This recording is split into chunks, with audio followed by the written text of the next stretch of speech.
Hi, this is Alyssa Labonte, and this is my diversity video.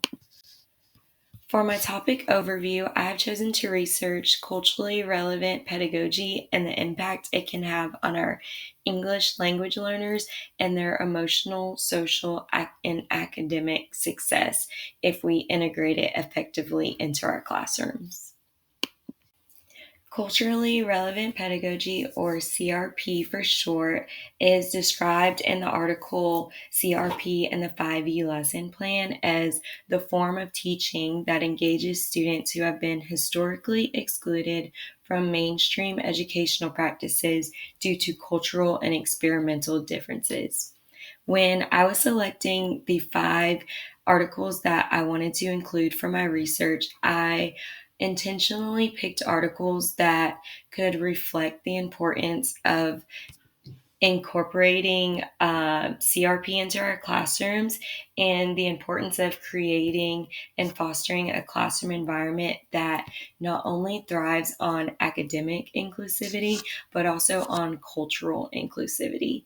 I also plan to research and address the strategies needed to implement these CRP practices into our classroom. Through extensive research, I was able to learn that CRP not only impacts our students, our EL students' belonging, but also greatly impacts their overall understanding and content proficiency. If we continue to break down complex concepts and vocabulary, then our ELs are able to increase their engagement and their understanding while also making connections to their background knowledge and cultural understanding. I also included an article that has really stuck out to me through my research entitled Examining the Elements of Cultural Relevant Pedagogy Captured and Missed in a Measure of High Quality Mathematics Instruction. This article basically states that as educators, we should never stop learning, especially with our cultural competence.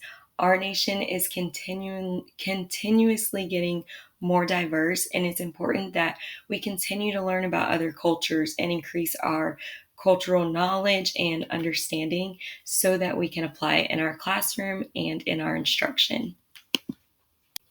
I am currently a kindergarten teacher to a class that consists of about 65% of students who receive ESOL services.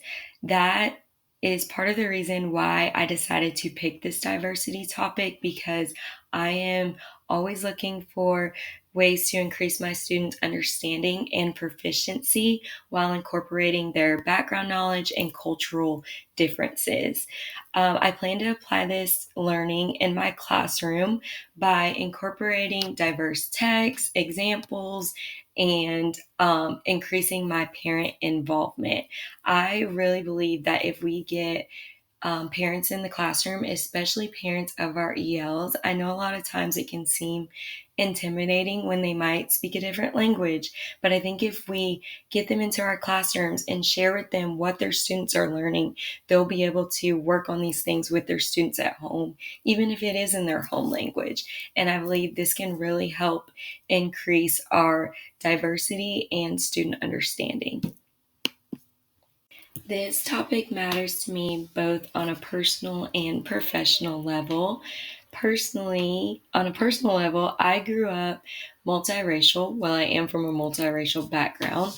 My mom speaks Chinese and Lao, and my dad speaks English.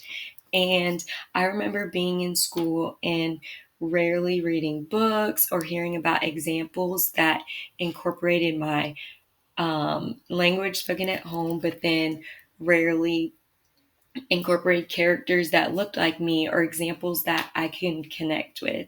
This topic also relates to me on a professional level because, as I mentioned earlier, I have a big amount of ELs in my classroom, and the curriculum that we are provided by the district and by the state does not provide culturally relevant examples or texts to integrate into our classrooms.